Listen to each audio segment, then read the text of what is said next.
السلام عليكم احبائي، شلونكم؟ شلون صحتكم؟ ان شاء الله بخير. اليوم راح نسوي هريسه. ها عندي كيلو حبيه منقعته من البارحه، شوفوا شلون صار الحبه. ها عندي نص كيلو لحم غنم سلكته بلا اي شيء اضافات، وياليه ضروري بيليه. فد معلومه، طبعا انا ما اغلي المي اضيف الحبيه مباشره، اضيف المي.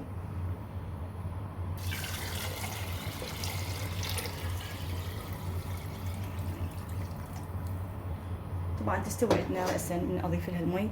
المي اللي يغلي ما يخليها تستوي، تتاخر، ما تطول هسه نص ساعه وتستوي وننتظرها. طبعا اخذت وقت على النار 40 دقيقة. بعد شلون صارت، شوفوا. راح اضيف اللية، وراح اضيف ملعقة اكل ملح، وراح اضيفها عندي قالب زبد. هسه راح نهرسه.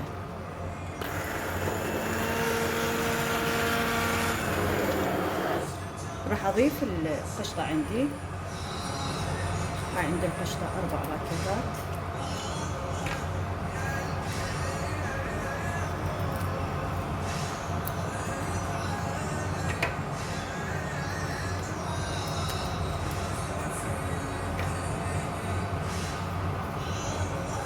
هاي 4.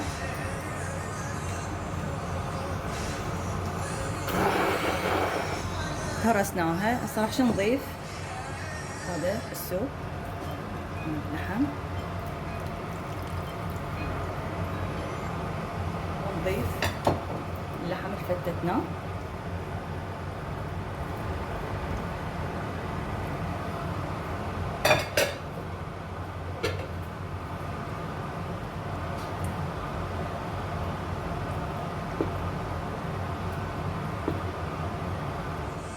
شوف شوف شوفوا شكلها ما شاء الله. بسم الله الرحمن الرحيم.